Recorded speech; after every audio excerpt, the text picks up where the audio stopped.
It's almost like an imprisonment that we are invoking on our children when we are not aware of how all of these influences that we must deal with today are impacting our children. So today's episode is going to be short and sweet, but I just want to talk about a topic that I think is worth thinking about as you move forward through the summer months and as you start the school year with your kiddo. So stay tuned. Welcome to your source for tips, tools, and support to help you be that mom that is tuned in and proactive for yourself, your family, and for the wild ride of raising kids in this digital age. Inspired by a mother's love with a relatable, real-life, proud to be that mom flair. This is the Be That Mom movement with your host, Dolly Denson. Holy moly, check this out. If you are a mom that is looking to give your kiddo a phone, but you don't want to open up the world of the smartphone to them yet, check out the Pinwheel phone. The Pinwheel phone is the latest and greatest for dumb smartphones. It gives you absolute control over what they do and who they can contact, and will help them to develop healthy habits around using a phone. Check out Pinwheel at pinwheel.com. Use code BeThatMom10 for a discount. So I think we can all agree that this whole digital parenting thing, if you've listened to me for any length of time in this podcast or you've been doing any of your own research, we can all agree that there are many, many facets to this, and it is just so overwhelming at times, and it's also ever evolving, and how do I say it? It's ever changing I guess that's the same thing as evolving, but it's moving at a fast pace, and it's really hard to keep up with all of the little things, right? So a lot of times what I'm talking about is helping you to get a game plan in place that will kind of evolve and be fluid with the changes of the times, new technology that comes out, new things going on with your child's peer group, all of those things, right? Well, today I want to talk about something that I was reflecting on the other day as I sat in the living room in the evening with my son, and he was watching a show that, was talking about different things that he's interested in and telling me about these different things that he's researched about this, and really just kind of talking my ear off about all of these things that he's passionate about now. And I know that if you've listened to me for any length of time, you've heard me say this before, but I did all the wrong things initially just out of ignorance, just out of not really having a game plan or knowing what to do. And also the fact that my kids were growing up. Sorry about that notification. I got a update on my computer and I can't figure out how to turn off notifications now. So sorry for those going off, but I did all the wrong things because I didn't know what to do, but also my kids were growing up as this stuff was emerging or coming out and becoming more prevalent. And so it really was kind of a crash and burn type of situation for us. So if you have younger kids or are in the midst of this now, take what I share and what other people share in this space and use it to help you navigate this better. But in the end, I think that, it's all workable. We just need to be proactive in this space. So I was sitting next to him and I was thinking about this, how a couple of years ago, and even more than a couple of years ago, when we first introduced all the digital things to all three of the kids, I can see now looking back that it was kind of like like a draw or a suck away from other interests that they had. It's like it had more power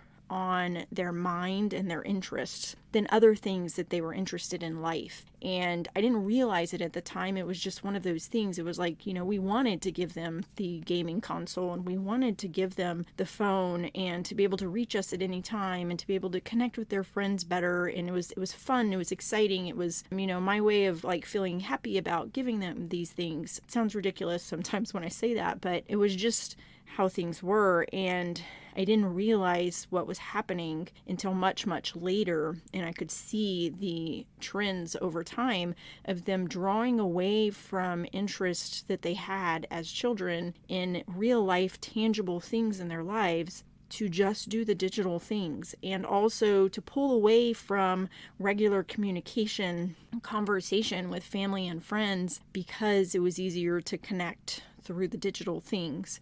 So what I'm getting at is I feel like it's almost like an imprisonment of their mind. And what's sad and scary about it is if we're not aware of it and we're not aware of all of these influences and all the facets of impact that this has, and we're giving these things at younger and younger and younger ages to entertain and to pacify the kids, or just because, all the other moms and dads are giving these things and we want our kids to be liked and a part of the group and to be able to communicate, and when they're in extracurricular activities and the organization is communicating through certain apps and different things, we go along on this path. And what it seems is happening is that our kids' minds are being imprisoned in this digital age of distraction, to where they are kept from their full potential and they are kept from really discovering what they are meant to be and who they are in the world, and as they are as a human being, what their true gift is for the world. Because I feel like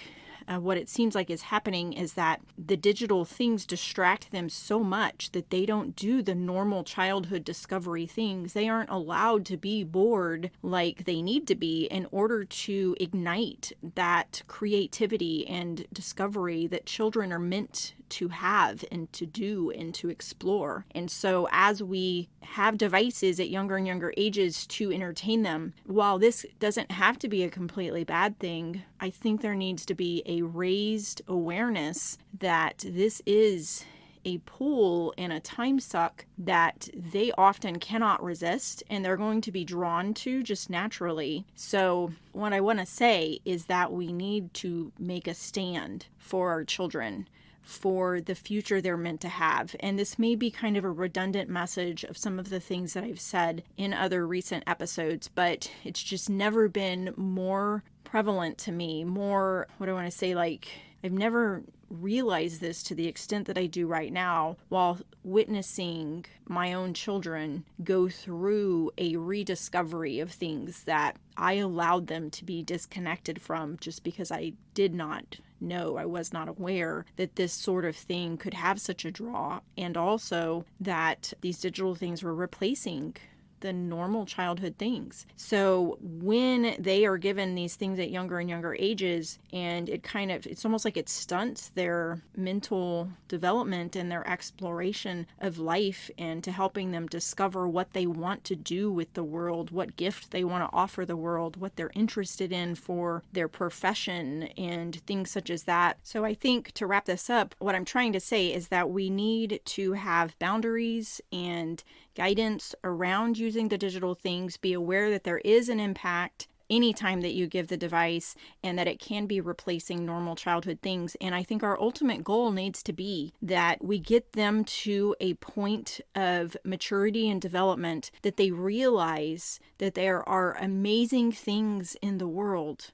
to be passionate about and to have interest in, not just the digital things. And that's where I feel like I have gotten my youngest to, not all by myself, but, just through the struggles that we have had, it has helped get him to a point where he has something he is so passionate about in the real life, real world, not just the digital world, that he realizes when he does the digital things that it is taking away from that very real life activity and experience that he loves to do so much. And so he has found a way to balance what he does digitally with real life things, and knows that what is going on in the real world, and activities doing in the real world, is there's so much more pleasure and reward that comes from that than spending all the time doing a game or, social media and those type of things. I do allow him to do those things because he's at the point now where he's demonstrated maturity around it, and he sets up his own boundaries for that. And I think that's what our ultimate goal is to help our children to discover all of the beauty in life and to find what they are interested in and what they want to do with their life and with their world, what gift they want to offer to the world. That's our ultimate goal, is to preserve that childhood discovery that they all deserve to have, and not allow the digital things to suck them away or pull them away from those type of things. So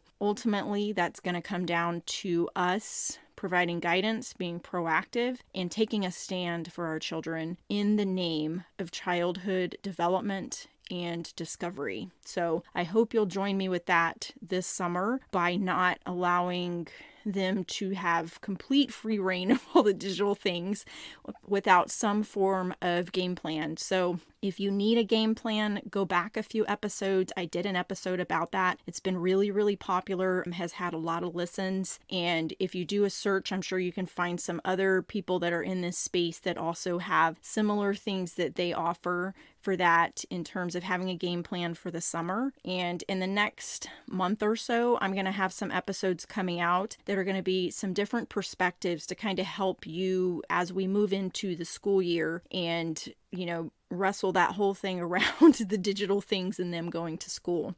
So I hope you found this helpful. I say that every single time, but I truly, truly do hope that you found this helpful and that you'll continue to stay tuned. Subscribe to the podcast if you haven't already. Leave me a review if you can. That helps me get pushed up in the ranks on the podcast platforms. And I've seen mega growth in the number of listeners on my podcast in the last couple of months. And so I'm very grateful for that. I thank you so much for tuning in. I am always open to you sharing your story, your struggles, your successes, your perspective with me. So please reach out to me at any time. My email is dolly@dollydenson.com. You can also find me on Instagram at my main account's Dolly Denson. And then my podcast account is _Be That Mom Movement. And I also have a wellness account, which is kind of small, but it's Dolly Denson Fit, and that's where I share wellness tips. On my main page I do as well. So I'm a nurse practitioner by day, and then I do this podcast on the side, and I also do a wellness coaching business where I help other women with similar lifestyles and struggles to simplify the whole fitness and nutrition thing. So if you're in need of that, certainly reach out to me for that. I'm also right now working on a couple of different things in functional medicine and integrative health to become certified in those realms to offer a deeper guidance and system for people to follow if you're needing more help with the lifestyle things. If you have concerns for gut issues, gut health, different things like that, I am diving deep into all of those things so I can offer more things in that realm as well. So connect with me on social for those things. I'm also on Telegram. You can find those links in the show notes if you want to connect with me on there. And keep tuning in and keep doing what you need to do to be that mom that is proactive for your kid and that is not going to bow down to all of the digital things and all of the inner workings of social media and all of that stuff that are trying to impact our children in a negative way. So continue to be that mom and be that mom strong, because your kid deserves the future they're meant to have, and you are the guide for that. And with the help of other moms and this podcast and all of the different resources out there that I share about all the time, like Bark and Pinwheel and Covenant Eyes, and there's so many different things now that are so amazing. So check out my links in the show notes for all of those things. Together we can build a village that is focused on the best future that our children are meant to have, and that we can make this a reality for our children despite all of the impacts of the digital world, while also helping them to develop responsibility around what they do in the digital world. Okay? So thanks so much for tuning in again, and I'll chat with you next time. Thanks for tuning in. Being that mom isn't easy, but together we can be that mom strong. Don't forget to leave a review, connect on social, and join Dolly's free community. Till next time. Hey friends, did you hear? There is an app that will transform the safety of your kid's smartphone and technology use. It is my favorite way to sleep easy at night and have peace of mind, because it is monitoring my kids' activity online without me being in their business. It is the Bark app. And yes, bark like a dog, bark, bark, bark. It tells you when there's something that you need to be concerned about. Starting at a small fee each month, you can protect your whole family across all devices. Get connected with Bark today. Use code BeThatMom for 20% off your subscription for life and get a 7-day free trial to check it out.